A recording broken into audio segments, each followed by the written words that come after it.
Fala galera do GV, tudo bem com vocês? Aqui quem fala é o professor Gustavo, professor de História, e hoje nós teremos uma aula do contexto antes e durante o início da Primeira Guerra Mundial. Bom, é isso mesmo galera, vocês hoje vão ter uma aula de contextualização da Primeira Guerra Mundial, assunto tão querido e tão buscado por vocês, ao longo das nossas aulas e inclusive fora delas também. Bom, para a gente entender o início da Primeira Guerra Mundial, é necessário a gente entender o que acontecia na Europa durante o final do século XIX e início do século XX. A Europa, dentro do final do século XIX, vivia a chamada Belle Époque, um momento onde as cidades europeias viviam em harmonia, em modernização e com qualidade de vida para os seus habitantes. E além disso, as nações europeias vinham crescendo cada vez mais em produção industrial. E essa produção industrial levou a esses países a buscarem novos mercados consumidores e também locais para extrair matéria-prima com baixo preço de custo. Dentro disso, dentro dessa corrida por matéria-prima barata e por mercados consumidores com exclusividade, as potências europeias vão fazer a chamada corrida imperialista, onde eles vão fatiar zonas de influência na África, no continente africano e no continente asiático. As principais potências envolvidas nesse processo vão ser justamente as potências que vão liderar os conflitos da Grande Guerra, da Primeira Guerra Mundial. Os países são Inglaterra, França, Rússia. Além disso, nós temos Alemanha e Itália. Só que a diferença das duas últimas, no caso, a Alemanha e Itália, para o restante dos países citados, é que a Alemanha e a Itália, elas se unificaram, esses dois países se unificaram por último em relação aos outros países. Na verdade, a Alemanha e a Itália tinham acabado de se unificar. Essa unificação ocorreu por volta ali da década de 80 do século XIX, ou seja, era bastante recente a unificação desses dois países. No caso, a Alemanha, tanto quanto a Itália, após conseguir enfim unificar os principados da região germânica e da região itálica, elas vão estar buscando zonas de influência na África e na Ásia e ainda por cima vão disputar o aumento das suas fronteiras também na Europa. E dentro dessa busca por aumento das suas fronteiras, a Alemanha, ainda no contexto de Prússia, que é o principal principado da Alemanha até então, até antes da unificação, a Prússia vai ter uma guerra com a França, chamada Guerra Franco-Prussiana, no final do século XIX. E quem vai vencer essa guerra franco-prussiana vai ser justamente a Prússia, que após vencer a França, vai acabar unificando os outros principados e formando a Alemanha. Ao derrotar a França, a Alemanha vai deixar a França bastante ressentida com a derrota. E esse ressentimento da França também vai ser um dos motivos de inimizade entre os franceses e os alemães durante o início da Primeira Guerra Mundial, já que a Alemanha tinha tomado territórios extremamente importantes na questão da mineração francesa, que eram Alsácia e Lourença, esses territórios. Bom, dentro desse contexto de modernização das cidades urbanas e de certo bem-estar nas cidades urbanas, essas nações nos bastidores vinham já visualizando a possibilidade de um conflito quanto antes, num futuro próximo. Então, os alemães, assim que formaram um país unificado, assim como os italianos, eles vão formar uma tríplice aliança, ou seja, eles vão formar um grupo militar de ajuda mútua caso um desses países se envolvesse num conflito com outra nação. Ou seja, se outra nação atacasse alguém dessa tríplice aliança, os alemães, os italianos e o Império Austro-Húngaro todos eles se envolveriam contra essa nação ou essas nações que atacassem um desses integrantes. Então, forma-se a primeira, né, tríplice, e é a Tríplice Aliança.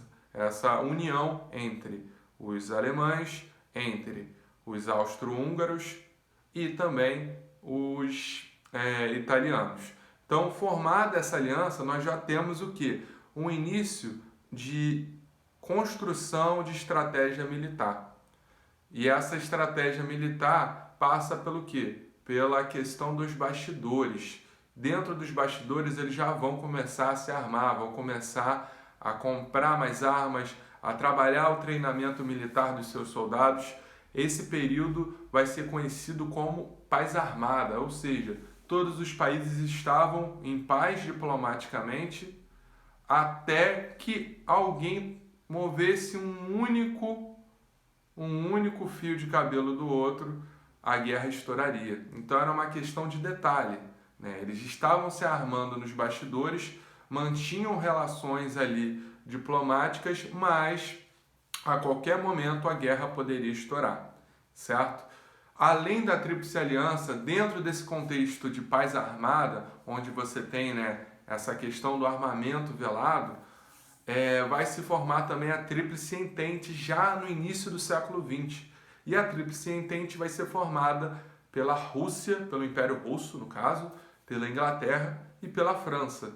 Então a França, né, vai ser, juntamente ali com a Rússia, né, os principais formadores dessa Tríplice Entente, justamente pelo medo, né, das ações que a Alemanha poderia vir a ter, já que os interesses dos alemães eram expandir o território deles, tanto na Europa quanto nas zonas de influência na África e na Ásia, certo?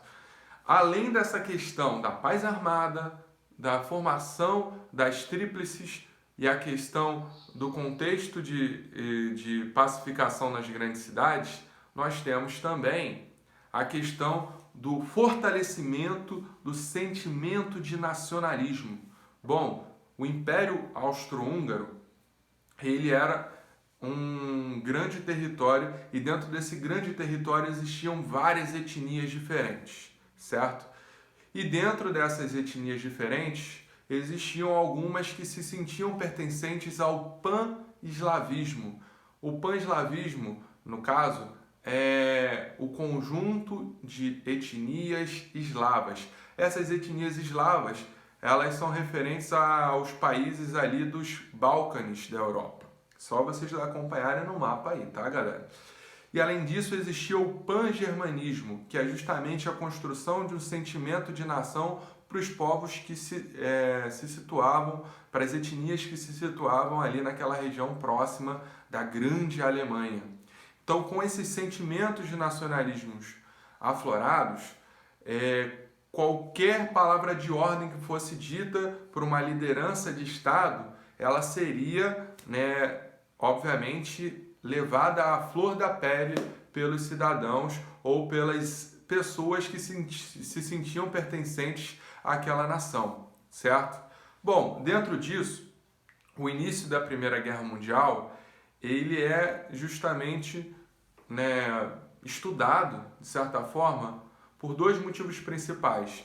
Os sentimentos de nacionalismo exagerados e, ao mesmo tempo, nós temos também a questão das alianças e os interesses imperiais dos países envolvidos. Certo, galera? Bom, o marco inicial da Primeira Guerra Mundial, ele passa justamente pelo atentado feito na cidade de Sarajevo contra o príncipe herdeiro do Império Austro-Húngaro. O príncipe herdeiro tinha o nome de Francisco Ferdinando e ele vai ser assassinado por um estudante, né, que tinha, né, de certa forma, proximidades com os sentimentos, né, de pertencimento à Grande Sérvia. E ainda por cima ele pertencia a uma seita secreta. Então, juntamente com essa seita que tinha proximidades com as lideranças, né, do Estado da Sérvia, eles vão arquitetar o assassinato do príncipe herdeiro do Império Austro-Húngaro, porque o príncipe herdeiro do Império Austro-Húngaro dominava uma região, né, que hoje nós conhecemos como Bósnia-Herzegovina, e essa região de Bósnia-Herzegovina é a região onde está situada a cidade de Sarajevo. E essa região, segundo, né, o pessoal ali do pan-eslavismo, o pessoal que tinha um conceito de grande Sérvia, eles acreditavam que aquela região era uma região de pessoas que pertenciam à grande Sérvia. Então, essa galera, né, vai arquitetar um plano de assassinato do príncipe herdeiro do Império Austro-Húngaro, e o assassinato dele vai levar a Alemanha a comprar briga, né, do Império Austro-Húngaro, e vai declarar guerra à Rússia. Mas por que declara guerra à Rússia? Porque a Rússia era uma aliada dos sérvios, e os sérvios tinham uma proximidade com a Rússia. Então, após, né, o atentado do Francisco Ferdinando, a Alemanha declara guerra à Rússia. Mas declara guerra à Rússia por quê? Porque a Alemanha esperava também um motivo para declarar guerra aos russos e, consequentemente, também aos franceses e ingleses. Então, logo na sequência, a França compra as dores da Rússia, que era uma aliada da Tríplice Entente, e os ingleses, na sequência, também vão estar se unindo aos franceses e os russos contra a Alemanha. Um detalhe é que nessa fase inicial, quem vai mais agir vão ser, né, os estados, né, da Alemanha e do Império Austro-Húngaro, né, dentro do lado da Tríplice Aliança, certo? Então, o que a gente deve entender a respeito da contextualização da Primeira Guerra Mundial é que essas alianças já demonstravam que os países envolvidos tinham o conhecimento de que a guerra poderia se iniciar a qualquer momento. E a Alemanha, no caso, ela só esperava um bom motivo para iniciar essa guerra. O detalhe é que essa Primeira Guerra Mundial, ela vai ficar conhecida também como Grande Guerra. Mas por que Grande Guerra?